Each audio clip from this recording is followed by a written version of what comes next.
Amigos, a passagem para a qual eu gostaria de chamar a sua atenção nesta noite se encontra nessa primeira carta do apóstolo João, no capítulo de número 5, versículo de número 20. 1 João, capítulo 5, versículo 20, estas palavras tão tremendas, tão epigráficas, tão diretas, e sabemos que já o Filho de Deus é vindo, e nos deu entendimento para que conheçamos ao verdadeiro, e no que é verdadeiro estamos, isto é, em seu Filho Jesus Cristo. Este é o verdadeiro Deus e a vida eterna. E o título dessa mensagem nesta noite é a verdade e os fatos sobre a vida. Bem, queridos, a palavra verdade ou verdadeiro aparece 3 vezes em um único versículo aqui diante de nós. Essa é uma palavra que no original grego significa aquilo que é genuíno, aquilo que é digno de confiança, em oposição ou em antônimo àquilo que é falso. E é uma palavra que é apontada ou referida a Deus. Ouça novamente, sabemos que já o Filho de Deus é vindo, estou lendo o versículo 20, e nos deu entendimento para que conheçamos ao verdadeiro, e no que é verdadeiro estamos, isto é, em seu Filho Jesus Cristo. Este Jesus é o verdadeiro Deus e a vida eterna. E quando essa palavra é aplicada ao Senhor, a Deus, isso nos ensina que Deus não é um mito, mas verdade. Que Deus não é ilusão, que Deus não é um conto, que Deus não é o resultado da imaginação literária de alguém no passado. Não, nós estamos falando sobre Deus aqui. A primeira causa, o iniciador de todas as coisas, o criador de todas as coisas. Bem, muito tem sido dito já há algum tempo e sobretudo em nossos dias a respeito da origem da vida e a respeito da origem do nosso sistema solar e do universo como um todo. E muito tem sido dito, em especial por ateus, e em particular por ateus militantes, aquelas pessoas que não somente rejeitaram Deus um dia em suas mentes, em seus corações, mas que também saem por aí proclamando e promovendo a descrença na existência de Deus, a descrença na existência de um Criador inteligente que trouxe todas as coisas à existência. Mas é claro, se você rejeita o ensino sobre a existência de Deus, a necessidade de um Criador, então você não tem nenhuma explicação plausível para as origens, para de onde veio o universo, para a origem da matéria, o porquê nós estamos aqui. Você não tem nenhuma resposta para aquelas grandes perguntas profundas. Eu não me refiro a perguntas superficiais da vida, mas às grandes perguntas. Se você coloca Deus de lado, então você não tem nenhuma explicação plausível, concreta e real para a existência e para a origem das coisas. Bem, sim, você pode de fato se voltar, por exemplo, à teoria da evolução ou às várias teorias da evolução, e você pode se voltar ao Big Bang, aquela grande explosão, mas ainda assim você continua sem uma resposta para a origem, para o início. Porque eles não te dão apenas uma versão do Big Bang, mas muitas versões. 1, 2, 3, 4. Isso não nos é dito, que há várias contradições e disputas no meio acadêmico ateu, isto é, a respeito dessas teorias. Mas você continua sem uma resposta factual e somente mera especulação literária. Nada mais do que o poder imaginativo de alguns cientistas. Se você rejeita Deus e a necessidade e a existência de um Criador, então você se encontra no escuro quanto à questão sobre as origens.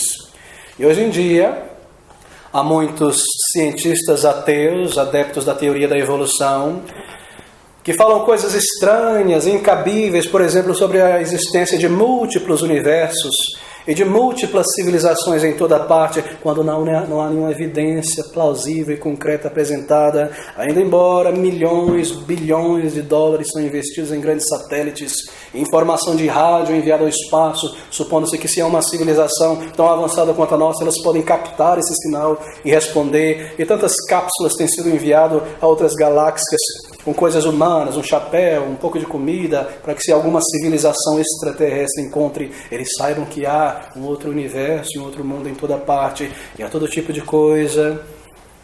Se você descarta Deus e a existência de um Criador, então tudo que você tem é especulação literária imaginação científica. Você não tem provas, você não tem evidências reais, você está ao bel prazer da imaginação de pessoas.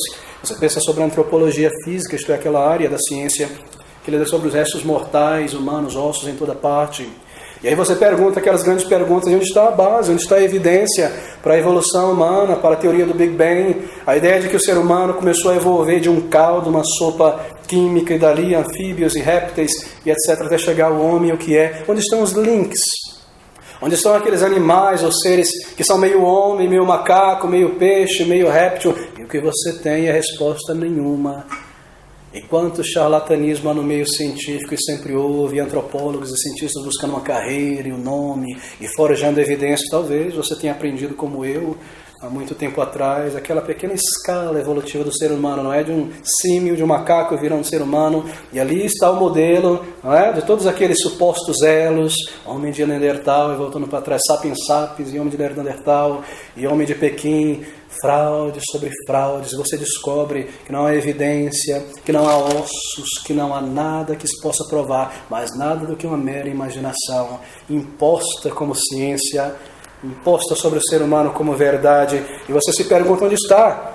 E onde está esse homem de Pequim, este homem de Neandertal e essas evidências? E tudo que você descobre é que há um dente aqui, que no final das contas se descobriu que é um dente de javali, e que há o esqueleto, a caveira de um macaco, e os dentes são do ser humano, que o cientista forjou e lixou, e o que você descobre é que não há evidência, que não há nada, mas verdades que não são verdades impostas sobre o ser humano. Se você descarta Deus do quadro e da figura, tudo que você tem é imaginação humana e prova nenhuma. Agora, quando você lê e ouve sobre essas coisas e pensa sobre isso, soa bastante irônico o argumento ateu em nossos dias, quando eles dizem, isto é, atacando a fé cristã, e argumentam que a fé cristã ou a fé em Deus é nada mais do que um salto cego no escuro. Você já ouviu isso por aí?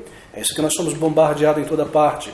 Eles dizem que crer em Deus, um Deus pessoal, não uma energia, uma força mística, mas um Deus que se revela, um Deus que se comunica com sua criatura. Creia em um Deus. Para você fazer isso, você precisa de uma fé cega, porque não há evidência. Eles dizem: para você crer em Deus, você precisa fechar os teus olhos e saltar no escuro, porque não há evidência. Quão irônico ouvir sobre isso, e sobre essa campanha sendo promovida pelo ateísmo nos meios de comunicação, na música, na televisão, no teatro, em toda parte em nossos dias, porque ali estão eles, crendo em coisas que na verdade também não possuem por lado deles evidência alguma. A teoria de que um universo imenso, complexo, tão intrincado, veio do nada, de um Big Bang, de uma grande explosão. E que toda a ordem, e que toda a complexidade, que toda a estrutura e ordem que nós vemos no universo, sem falar da beleza, da estética e da capacidade que nós temos de compreender um universo ordenado, que tudo isso veio do nada, de uma mera explosão, de um cego acaso. Oh, queridos, quando nós temos um planeta Terra tão organizado em seus termos físicos, populado por um ser humano inteligente, tão complexo em sua natureza física, quando nós olhamos em nossa volta e nós vemos ordem, você não vê desordem, você considera, como nos diz o salmista no Salmo 19, o universo, as galáxias, e o que você vê ordem maravilhosa, planetas, estrelas que se juntam em galáxias, galáxias que se juntam em cachos, cachos que se juntam em supracachos, você não vê desordem, caos. Quando você coloca os teus olhos no microcosmo, nessas coisas pequenas, o que você encontra? Partículas tão pequeninas, leptons, neutrinos, se organizando em átomos, e átomos em moléculas em tecidos,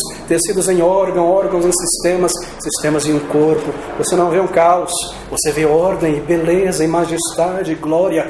E poderiam essas coisas vir do nada, do acaso, de uma cega explosão? Ou quando você pensa sobre explosão, você pensa sobre destruição e não ordem? Ou eu te digo nesta noite que para crer nessas coisas você precisa de mais fé do que um cristão. Para crer que toda essa ordem e complexidade surgiu e veio à existência do mero acaso cego, você precisa, no final das contas, de mais fé do que um crente. Para crer que todas as coisas que existem vieram do nada, você precisa de muita fé. Para crer que o nada, do nada, criou todas as coisas, você precisa de uma fé imensa. E não é mais plausível crer que um Deus inteligente e poderoso e capaz do nada criou todas as coisas. Ou essa é a fé do ateísmo. E no final das contas, o ateísmo é nada mais do que uma religião. Não é irônico que exatamente aquilo que eles acusam os cristãos de ter uma fé cega é exatamente o que eles possuem, uma fé cega e uma teoria e ideias que não possuem evidência e base científica alguma. Mas o ateísmo, em todas as suas formas, não possui uma explicação para as origens, nem para a vida, nem para o propósito, nem para o significado do porquê nós estamos aqui, nem a respeito do futuro, nem a respeito da alma, nem a respeito do design que nós vemos em toda parte, por mais que tente explicar ou desexplicar, não possui uma resposta certa, plausível, satisfatória. O ateísmo não explica tantas coisas profundas e complexas, a existência de uma consciência humana, uma consciência moral e ética, isto é, um código de valores que foi inscrito dentro de cada homem e mulher, a capacidade de pelo menos discernir na alma a diferença entre certo e errado, não me refiro ao poder de conseguir viver essas coisas, o instinto pela eternidade que há em todo ser humano, a realidade, a necessidade de Deus. O ateísmo não explica nada do tipo. O que o ateísmo faz é nada mais do que destruir. Ateísmo não constrói absolutamente coisa alguma. O ateísmo gosta de levantar grandes perguntas e dúvidas sobre a existência de Deus e a fé, mas não responde nada. Ela tira Deus da cena e da figura, mas não põe nada no lugar. O ateísmo não constrói absolutamente nada, não melhora o ser humano, não dá paz ao ser humano, não dá um caráter ao ser humano, não lhe dá certeza para além do túmulo, não lhe dá certeza ou compreensão sobre a vida e sobre o propósito e o significado dela. O ateísmo não apresenta nenhum propósito, nenhum significado, apenas tenta demolir coisas criadas por toda a humanidade por tanto tempo. Você nunca viu o ateísmo construir alguma coisa? Você nunca ouviu falar, por exemplo, sobre um orfanato da Associação dos Ateus de São Paulo? Nenhuma instituição beneficente ou de caridade dos ateus do Brasil. Mas o ateísmo é uma fé e uma religião seguida por muitos, mas uma fé morta, uma fé que não te conecta com o teu Criador, uma fé que não te traz sentido nem propósito para a tua existência. Essa é a fé do ateísmo. E ainda assim, quão astutos são os ateus! E como eles usam seus argumentos, impondo isso pelos meios de comunicação de uma maneira unilateral sobre as pessoas, sem dar a outra opção, outro lado da moeda. E a campanha do ateísmo, ou da fé do ateísmo, está em toda parte em nossos dias e é promovida sobre as crianças e é levada a toda parte, levando pessoas a descrerem naquilo que é natural para o ser humano crer, na existência de um Criador e de uma eternidade, e de uma vida para além dessa vida material. Essa é a campanha dessa religião chamada ateísmo. Mas amigos, esse não é o nosso tema nesta manhã, mas eu inicio por aqui. Porque o nosso tema está nesse versículo de número 20, observe essas palavras. E sabemos que já o Filho de Deus é vindo e nos deu entendimento para que conheçamos ao verdadeiro, e no que é verdadeiro estamos, isto é, em seu Filho, Jesus Cristo. O nosso tema nesta noite é sobre a fé em Deus, e sobre a fé num Deus que é real e que se revela em sua palavra. Mas uma fé que é baseada em evidências, mas uma fé que é baseada em fato, e não mero conto, e não mero emocionalismo, e não mera superstição. Uma fé que é baseada em um Deus que se revela de uma maneira racional ao ser humano racional. Bem, para uma pessoa, deixe-me dizer isso, vir à fé em Jesus Cristo, você primeiro precisa compreender a mensagem sobre Jesus e compreender o que é a fé. Você não pode ter fé em Jesus Cristo sem que primeiro você compreenda e entenda quem é Jesus. E o que ele veio a este mundo fazer. E o que ele alcançou ao vir a este mundo. Porque ele veio, e qual deve ser a minha resposta à sua mensagem, aquilo que ele fez.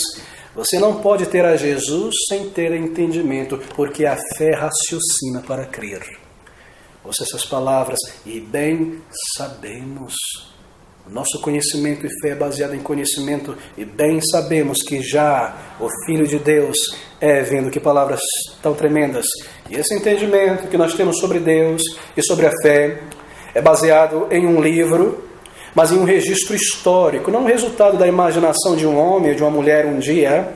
Um livro que traz evidências, não um livro que caiu do ar, não uma fé que foi trazida pelo vento ao longo da história, mas baseado em um texto racional, com informações racionais, com uma mensagem tão direta e tão clara. E há muitos fatores, amigos, às vezes, que impedem uma pessoa de ter fé e de colocar a sua fé em Jesus.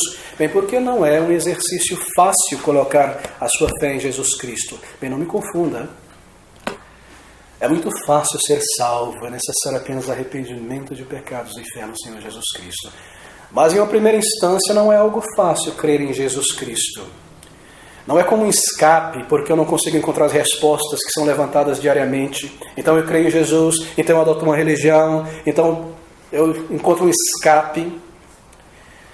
Não é uma alternativa fácil para a vida, porque eu tenho preguiça de buscar resposta para grandes perguntas. Para não precisar pensar, então eu decidi ter uma religião, me tornar um cristão. Não. Fácil é fechar os olhos e ouvir e crer nas lorotas do ateísmo e da teoria da evolução, sem jamais questionar, sem jamais buscar ouvir o outro lado, sem jamais dar ouvido à imensa quantidade de cientistas que dizem não, há um Criador. E há a necessidade de um grande arquiteto, alguém que tenha estabelecido todas as coisas. É muito mais fácil simplesmente aceitar isso como verdadeiro e desligar o meu cérebro e a minha mente e seguir pela maré como outras pessoas. Mas crer em Jesus Cristo envolve uma busca racional. Em certo sentido, tornar-se um cristão é algo, na verdade, muito, muito difícil, porque é uma experiência desconfortável inicialmente. É muito desconfortável aceitar essa mensagem que me diz que eu sou um pecador e que eu sou um homem moralmente falido aos olhos de meu Criador. Mas isso vai em colisão direta contra o meu orgulho. Isso não é fácil de se engolir. E ter que aceitar uma mensagem que é contra nós inicialmente, que aponta a nossa falha, que aponta o nosso erro, que aponta a nossa miséria, a nossa incapacidade de agradar a Deus, de construir um caminho para o céu. Não é algo bom de se ouvir inicialmente, então é ter que aceitar que nós temos que depender completamente de outra pessoa, que eu não consigo sair sozinho, escalar para fora do buraco em que eu me encontro de pecado, de vazio, de tristeza. Eu preciso de outro, de um Salvador que veio a este mundo. E de alguém que cumpriu todas as coisas para me trazer a Deus. E dessa verdade, não é algo agradável dizer que eu preciso depender de outras pessoas para isso. Isso vai contra o meu orgulho. Então nós temos que nos render e entregar as nossas vidas a Deus por inteiro e ter a Ele como Senhor e governador de nossa vida e tirar a mão do volante de nossa existência e dar a Ele todo o controle. Amigos, ser governado por Ele. E todas essas coisas são contrárias a nós inicialmente. Confiar nele, não meus méritos. Não é fácil ser um cristão. E então pensar que adotar a fé em Jesus, como é o termo utilizado hoje em dia, é nada mais que uma válvula de escape. É nada mais algo conveniente, algo preguiçoso. Alguém preguiçoso que não quer pensar. Não, é o contrário. É um contrário. Crer em Jesus e buscá-lo e conhecer envolve uma busca séria, sincera, contínua e honesta. Será que isso é algo fácil? Será que isso é uma válvula de escape, uma opção cômoda a se tomar? Ou não, ter que aguentar às vezes a chacota de amigos e o desprezo de pessoas e às vezes a perseguição física contra a sua fé? Amigos, não é algo fácil. Fácil é a religião cômoda do ateísmo. Fácil é fechar os olhos para a realidade da existência de Deus. Fácil é negar o Criador e seguir em frente como se não existisse um Deus e dirigir a minha própria vida e imaginar que um dia, se há um Deus, se existe um Deus, eu vou conseguir argumentar diante dele. E eu estarei bem porque eu não fui uma mal pessoa no final das contas ao longo dessa vida. E se esse Deus é um Deus de amor, ele não pode me desprezar a mim. Isso é muito mais fácil imaginar essas coisas, não é? É mais fácil desligar a mente e ser um ateu. É mais fácil entrar dentro de uma pequena caixinha de mentiras e invenções e descrer na existência de Deus do que abrir a mente à palavra de Deus e buscá-lo, e conhecê-lo, e encontrá-lo em sua palavra. É mais fácil crer que somos meros animais sofisticados deste mundo e seguir o meu orgulho e a minha autossuficiência e crer no argumento do ateísmo sem nunca verificar a verdade. Deixe-me ler esse versículo 20 novamente. E sabemos, ouça essas palavras, que já o Filho de Deus é vindo e nos deu entendimento para conhecer ao verdadeiro, e no que é verdadeiro estamos. Primeiramente, a evidência a respeito de Deus e de sua existência é apresentada na Bíblia, na palavra de Deus, é claro. Mas nós precisamos, ou melhor, há muita evidência, uma vasta quantidade de evidência sobre a existência de Deus no mundo em nossa volta. Veja o argumento sobre o design inteligente que eu acabei de apresentar diante dos amigos, a necessidade de uma mente criadora. Até o final do século XIX, você certamente sabe sobre isso. Eu não quero tomar o seu tempo, mas apenas refrescar sua memória. Até o final do século XIX, a ciência, sobretudo a ciência física, cria que havia apenas duas coisas no universo: matéria e energia. E que todas as coisas, matéria, se fosse queimada e reduzida, se transformaria em energia, e energia que, se fosse compacta, se tornaria matéria. Tudo que está em nossa volta. Essa foi sempre a crença humana até então.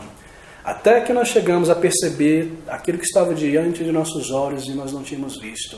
Que matéria não pode se organizar por si mesma, é necessária informação. É necessário uma mente que organize a matéria. Oh, quantas evidências há para um Deus inteligente, que organizou todas as coisas de um modo tão intrincado e perfeito e organizado.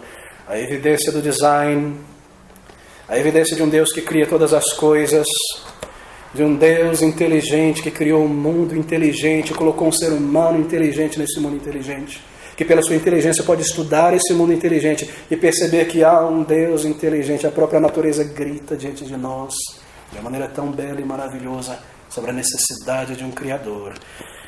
Mas assim a necessidade de evidências na palavra de Deus também, é claro. E nós sempre devemos começar pela Bíblia. Às vezes as pessoas perguntam: por que a Bíblia? Por que esse livro? Por que ter que depender de um livro para conhecer a Deus e desse caminho ali revelado? Bem, é bastante óbvio.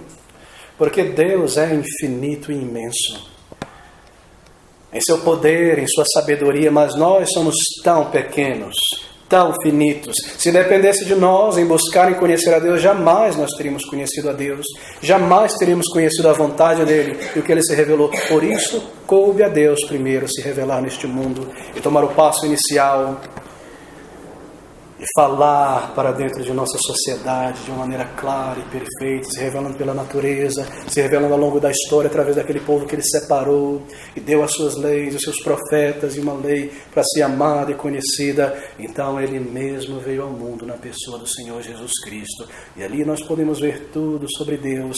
E o que é a Bíblia, amigos?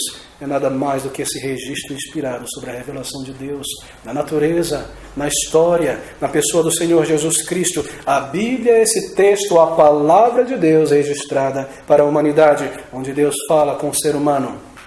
Mas por que a Bíblia e não outro livro? Bem, primeiro porque a Bíblia e não outro livro, porque a Bíblia é o texto monoteísta mais antigo de toda a humanidade. Há muitos deuses ou religiões que proclamam um Deus único em toda parte, mas aqui está o mais antigo. Aqui está o primeiro que levantou a bandeira de um só Deus. Na verdade, essa era a crença de todo ser humano desde o início, porque o ser humano conheceu a Deus no início. Adão e Eva, e a idolatria e o politeísmo veio depois, mas aqui está um texto antiquíssimo que desde o início exalta a existência de um único Criador. Porque a Bíblia... Porque somente a Bíblia, a palavra de Deus, revela uma religião histórica. Amigos, será que você está consciente nessa noite que esse livro, ele trata de uma religião histórica? Deixa eu explicar o que isso significa. Essas são verdades baseadas em acontecimentos factuais ao longo da história. De um povo, de uma nação, de um salvador, de mensagem, de apóstolos, de uma crucificação, de vidas transformadas, coisas que aconteceram em nossa realidade histórica. Esse não é um livro baseado na imaginação de um ser humano, como por exemplo o Alcorão, ou o livro dos Vedas, ou o livro dos Mormons, ou o livro dos hindus, ou o livro do Espiritismo, onde um dia um homem parou na sua mesa fria e começou a imaginar ou ser influenciado por algum espírito e começou a escrever um monte de coisa que soa plausível. Não, isso não é um livro baseado na imaginação de uma pessoa, mas é um livro baseado em fatos reais, em pessoas reais que existiram neste mundo, em verdades que transformaram tantas pessoas. Por isso a Bíblia, por isso dá ouvidos à palavra de Deus, Por isso, crer nesse Deus que se revela. Por isso, voltar a minha mente à palavra de Deus. Então, se você aplicar a palavra de Deus, a Bíblia, ao teste da verdade e perguntar sobre ela, é isso verdade o que ela diz? É verdade as reivindicações da palavra de Deus? Acaso é verdade? Bem, a Bíblia passa em todos os testes. Mas se você aplicar o mesmo teste ao ateísmo, raramente você encontra um ponto em que o ateísmo passa. E nós perguntamos ao ateísmo, são verdade as reivindicações do ateísmo sobre a origem do ser humano? E logo de cara você tropeça em uma miríade de explicações teóricas e imaginativas sobre o Big Bang, sobre uma teoria de múltiplos universos. Então você leva em consideração o fato de que o ateísmo não possui um poder ético para transformar pessoas, nem melhorar nenhuma sociedade, nem construir nenhum império, nem mudar a vida e o caráter de alguma pessoa. E assim você pergunta ao ateísmo, é verdade? É verdadeiro? São essas perguntas afirmadas por João aqui. E nós aplicamos ela ao ateísmo. É verdade? Funciona esse sistema? Constrói, transforma vidas? E a resposta é um dramático não. E sempre foi provado que nunca conseguiu. Mas quando você faz a mesma pergunta sobre a verdade, a palavra de Deus, e as suas reivindicações e as suas afirmações, é verdade as suas reivindicações, então você encontra uma miríade de evidências, de fatos, dizendo sim, é verdade, essa mensagem é verdadeira. Um universo que somente pode fazer sentido porque há um Criador, um universo que clama por um Criador e um design inteligente. Uma vida humana que só faria sentido e tem propósito porque fomos criados para um propósito. Oh, amigos, somente a Bíblia explica a condição humana hoje e a entrada do pecado no mundo. E essa contradição, esse paradoxo em um ser humano que, por um lado, é capaz de construir e produzir coisas fantásticas e tremendas, e, por outro lado, essa violência, essa destruição, essa miséria dentro da alma humana. Somente a Bíblia pode explicar isso. E ela diz que foi a entrada do pecado no mundo. Quando nossos pais, em rebelião contra Deus, pecaram, e esse pecado passou sobre cada um de nós. É um livro que fala sobre um Deus santo, um Deus justo em caráter, em seus atributos, um Deus tão diferente na imaginação do panteão humanista, deuses que parecem mais com o ser humano, cheio de inveja, cheio de ira, cheio de cobiça. Você precisa apenas ler um pouquinho sobre eles, sobre o panteão dos gregos, dos egípcios, e que você vê nada mais do que meros humanos sendo elevados à qualidade de deuses. Não, um Deus reto, um Deus sábio, um Deus justo, um Deus que se revela, um Deus de amor, um Deus de misericórdia, um Deus de compaixão, um Deus perfeito, um Deus que pode ser buscado e pode ser encontrado na sua palavra. Uma mensagem que fala sobre planos de Deus, a maneira que Ele lida e trata com o ser humano, como Ele preparou um caminho de salvação e de reconciliação, como Ele não deixou este mundo à mercê de Satanás e do domínio do nosso pecado, como Ele mesmo se revelou progressivamente ao longo da história. Um livro que fala sobre um Salvador perfeito que veio a este mundo e sobre um plano de salvação tão lógico, tão claro, que diz que Ele, como Deus, deveria vir a este mundo. Por que Ele? Porque o nosso pecado contra Deus é um pecado contra um ser infinito, que tem um caráter de pecado infinito, e que merece uma punição infinita e eterna, e assim somente um ser eterno poderia pagar em nosso lugar. Quão clara é essa mensagem, quão verdadeira a palavra de Deus. Um livro consciente, ou consistente, eu devo dizer, um livro que tem surpreendido milhões de pessoas ao longo da história da humanidade, de pessoas, de nações, um livro que tem transformado a face de muitas nações e dando vida e caráter, e um nome a tantas nações ao longo da história. Um livro que revela um Deus pessoal, um livro tremendo, um livro inspirado por Deus, um livro como nenhum outro livro, um livro inerrante, um livro que já passou pelo teste do cinismo de tantos estudiosos de literatura e filólogos e sempre se provou vivo. Um livro que foi queimado e desprezado tantas vezes, mas cuja mensagem é proclamada em toda parte. Amigos, um livro que é vivo e, acima de tudo, um livro que fala sobre Jesus Cristo, Salvador. Um livro que revela a natureza divina e humana desse Salvador. Um livro que mostra aquilo que Ele fez e cumpriu para abrir o caminho de reconciliação de homens e mulheres necessitados como nós, com o nosso Criador. Um livro que fala sobre o seu poder de salvar, sobre uma salvação tão rica e tão gratuita, sem méritos de nossa parte, sem merecimento de nosso lado, Ele cumprindo todas as coisas. E nós continuamos a perguntar: tem esse livro ou sua mensagem alcançado algum resultado na vida de pessoas? É verdade a sua reivindicação de mudar e transformar pessoas? Milhões e milhões e milhões de homens haverão de levantar as suas mãos ao longo da história e dizer sim. E aqui está, mulheres, jovens, senhores, que podem levantar a mão nesta noite e dizer: Ele me transformou. E Ele me encontrou no lamaçal do pecado. E Ele me deu vida. E Ele me deu um caráter. Ele me deu um novo início. Ele me deu a certeza de vida eterna. Será que é verdade? Quando nós aplicamos essa pergunta, a mensagem, a reivindicação do Evangelho, e a resposta esmagadora é sim, é verdade. Será que o mesmo se encontra com o ateísmo e a incredulidade propagada em toda parte nos nossos dias? Oh, amigos, homens e mulheres que um dia encararam o seu pecado e buscaram no Salvador que veio a este mundo para salvar pecadores, a vida dentre os mortos, podem hoje dizer: é verdade o que esse livro diz, e é verdade o que esse Salvador pode fazer, é verdade o que Ele fez em minha vida. Não é apenas uma ideologia, uma válvula de escape, uma imaginação, uma resposta conveniente. Oh não, uma mensagem verdadeira, uma mensagem que transforma permanentemente, uma mensagem que transforma de dentro para fora, não apenas uma bandeira para a juventude ou para a meia-idade, uma mensagem de poder e de vida para toda a vida. E nós voltamos a perguntar, e essas perguntas devem ser feitas: é verdade a resposta, a reivindicação deste livro a respeito da natureza humana, e a respeito da condição da sociedade humana e tudo que nós vemos em nossa volta? É verdade tudo que ela fala sobre Deus e sobre o seu caráter e sobre a sua pessoa? Oh, sim, tudo que ela informa sobre o Criador e o nosso Salvador. É verdade e tem se provado verdadeiro em toda parte. E você se lembra sobre aquelas grandes perguntas e questionamentos que foram feitos sobre a Bíblia por séculos. Isso não pode ser verdade, essa narrativa. E você nunca ouviu na história humana o nome desse rei, ou daquele rei, ou dessa cidade. E de repente, final do século XIX, não é? Período áureo da arqueologia, a terra começa a cuspir para fora provas e mais provas, evidências e mais evidências sobre esse livro tão tremendo. Um livro escrito na mente de Deus por inteiro na eternidade, então revelado na história humana. O livro de Deus que fala sobre o destino eterno de todo homem e mulher nascido sobre a face da terra.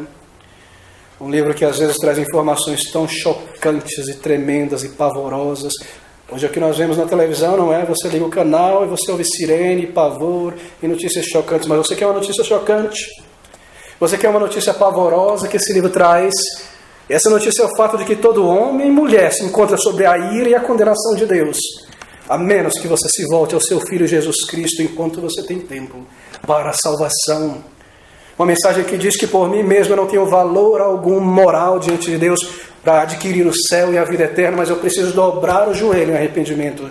Oh, essas coisas são coisas tremendas, mas uma mensagem que nos choca e nos faz perplexo ao pensar sobre um Salvador que se fez homem e que levou naquelas 6 horas de agonia e de dor na cruz do Calvário toda a miséria e toda a punição que homens e mulheres merecem por toda a eternidade.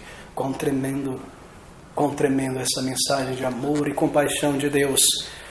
Coloque de lado isso, empurre para o lado isso e você se torna, amigo, uma pessoa endurecida pelo teu pecado. Empurre para longe essa mensagem que te diz que você precisa hoje buscar o Salvador e se arrepender de teus pecados diante dele e crer nele. E tudo que você tem é matéria, e o materialismo te engolirá e você não terá propósito e sentido para a tua existência. Empurre de lado essa reivindicação da palavra de Deus. E você somente viverá neste mundo como um mero animal sofisticado, para alimentar o estômago e para cobrir a pele, nada mais, tendo uma alma eterna e a capacidade que Deus te deu para adorá-lo e conhecê-lo e a sua palavra. Oh, coloque de lado essas afirmações E tudo que você experimentar ao longo da jornada da tua vida é um punhado de prazeres acompanhado de tantas decepções e de tantos desapontamentos e de tanto vazio. Bem, faça essa pergunta ainda hoje, se você é um jovem, um adolescente, um senhor, uma senhora. É verdade? É verdade o que essa mensagem me diz, que eu preciso de um Salvador? É verdade que ela me diz que Ele já veio e que eu posso buscar nele o perdão e a certeza de vida eterna? Faça essa pergunta enquanto você tem tempo, enquanto você ainda está aqui.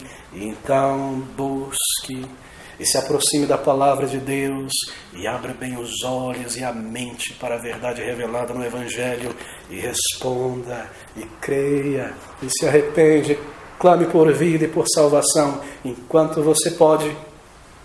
Se aproxime dele como um pecador, diga a ele a tua necessidade de perdão e de salvação ainda hoje, creia que ele veio por você se você o buscar hoje. Creia nessa verdade que diz que todo homem e mulher que se aproxima dele em arrependimento jamais será lançado fora, jamais será mandado de volta e para trás. Então pergunte conforme você se aproxima crendo. É verdade que somente através de Jesus eu posso ter certeza de vida eterna e um novo caráter e paz e a certeza da eternidade. A Bíblia diz sim, é verdade, e você pode crer nesta palavra. E você pode perguntar, é verdade que isso também é para mim, não só para pessoas séculos atrás e outros homens e mulheres, para mim, um pecador como eu, uma pessoa talvez cínica, irônica, uma pessoa que já me entregou a tantos pecados por tanto tempo, para mim também. E a palavra de Deus diz a todo aquele que crê não será envergonhado. Você pergunta e você responde ao chamado do Salvador. Então, tendo experimentado a graça de Deus em tua vida, e o perdão e a certeza de vida eterna, você dirá, é verdade. Ele me mudou, Ele me transformou, Ele me lavou de toda mancha, e Ele me deu um novo coração. É verdade o que o Senhor Jesus Cristo disse. Amigo, você pode escolher crer na propaganda do ateísmo, disfarçada de entretenimento e de tantas filosofias, e colocar Deus de lado por mais uma semana, mais um ano, mais 10 anos. Mas o que você terá ao final da vida? Será que a tua vida sem Deus te trouxe ao final da vida um caráter? A certeza para além do túmulo? Será que essa vida empurrando Deus de lado continuamente te dará a certeza de entrar na presença do teu Criador e estar pronto para prestar contas a Ele? É verdade, você pergunta, e a palavra de Deus diz sim. E sabemos que já o Filho de Deus é vindo, nós sabemos, e nos deu entendimento para que o conheçamos ao verdadeiro, e no que é verdadeiro estamos, isto é, em seu Filho Jesus Cristo. Este é o verdadeiro Deus e a vida eterna.